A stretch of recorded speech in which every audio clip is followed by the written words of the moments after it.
ತಾರ 100 ಕೋಟಿ offer reject. ಎಲ್ಲರಿಗೂ ಪಡು Kannada TV YouTube ಚಾನಲ್ಗೆ ಸುಸ್ವಾಗತ ಅಂತ ಹೇಳ್ತೇವೆ. ಶುರು ಮಾಡೋದಕ್ಕಿಂತ ಮೊದಲು ಯಾರೆಲ್ಲ ನಮ್ಮ ಯೂಟ್ಯೂಬ್ ಚಾನಲ್ ಮೊದಲು ನೋಡ್ತಿದ್ರಿ ಅವರೆಲ್ಲ ಸಬ್ಸ್ಕ್ರೈಬ್ ಮಾಡ್ಕೊಳ್ಳಿ, ಮತ್ತಲ್ಲೇ ಪಕ್ಕದಲ್ಲಿರೋ ಬೆಲ್ಲಕ್ಕನ್ನು ಪ್ರೆಸ್ ಮಾಡಿ.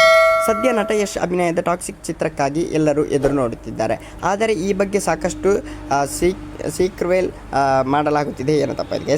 ಇದರ ಕತೆ ಚಿತ್ರ ನಟರ ಬಗ್ಗೆ ಗುಟ್ಟು ಕಾಯ್ದುಕೊಳ್ಳಲಾಗುತ್ತಿದೆ. ಈ ಚಿತ್ರದಲ್ಲಿ late super star Nayanthara, Kiara Advani, Huma ಮುಂತಾದವರು ಹಲವಾರು ನಟಿಸುತ್ತಿದ್ದಾರೆ ಎಂದು ಹೇಳಲಾಗುತ್ತಿದೆ. ಮಲಯಾಳಂ ಗೀತು ಮೋಹನ್ ದಾಸ್ ನಿರ್ದೇಶನ ಈ ಚಿತ್ರದಲ್ಲಿ ನಯನತಾರ ನಾಟಕಿ ಎನ್ನುವುದು ಬಹುತೇಕ ಖಚಿತವಾಗಿದೆ. ಇದರ ಬೆನ್ನಲ್ಲೇ ನಟಿ ಈ ಹಿಂದೆ ನಟನೊಬ್ಬನ ಜೊತೆ 100 ಕೋಟಿ ಕೊಟ್ಟರೂ ನಟಿಸಲ್ಲ ಎಂದಿದ್ದರೂ ಮಾಹಿತಿಯೊಂದು ಬಹಿರಂಗಗೊಂಡಿದೆ. ಅಷ್ಟಕ್ಕೂ ನಯನತಾರ ತಮಿಳು, ತೆಲುಗು, ಕನ್ನಡ ಹಾಗೂ ಹಿಂದಿಯಲ್ಲೂ ಅಭಿನಯಿಸಿದ ಸೈ ಎನಿಸಿಕೊಂಡಿದ್ದಾರೆ ಅಂತಲೇ ಹೇಳ್ಬೋದು.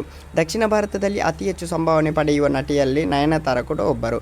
ಶಾರುಖ್ ಖಾನ್ ಚಿತ್ರ ಜವಾನ್ ಸೂಪರ್ ಡೂಪರ್ ಯಶಸ್ಸಿನ ನಂತರ ನಯನತಾರ ಭಾರಿ ಬೇಡಿಕೆ ಬರುತ್ತಿದೆ. 10 ಅಲ್ಲ 100 ಕೋಟಿ ಕೊಟ್ಟರೂ ಕೆಲಸ ಮಾಡದೇ ಇರುವ ವಿಷಯ ರಿವೀಲ್ ಆಗಿದೆ.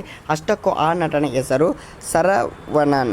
ತಮಿಳು ನಟ ಇವರು 2022ರಲ್ಲಿ ದಿ ಲೆಜೆಂಡ್ ಸಿನಿಮಾ ರಿಲೀಸ್ ಆಯಿತು. ಸರವಣನ್ ನಾಯಕನಾಗಿ ನಟಿಸಿದ ಈ ಸಿನಿಮಾ ಹಿಟ್ ಆಗಲಿಲ್ಲ. ನಯನತಾರ ಈ ಸಿನಿಮಾ ನಟಿಸಬೇಕು ಎಂದು ಸರವಣನ್ ನಾನಾ ಸರ್ಕಸ್ ಮಾಡಿದ್ದರು. ಆದರೆ ಇವರು ಒಪ್ಪಿಲ್ಲ. ಯಾಕೆ ಒಪ್ಪಿಲ್ಲ ಅಂತ ಗೊತ್ತಿಲ್ಲ ಅಂತ ಹೇಳ್ತಾ ಮುಂದಿನ ತಿಳಿಸ್ಕೊಂಡು. Love you so much guys. Thank you.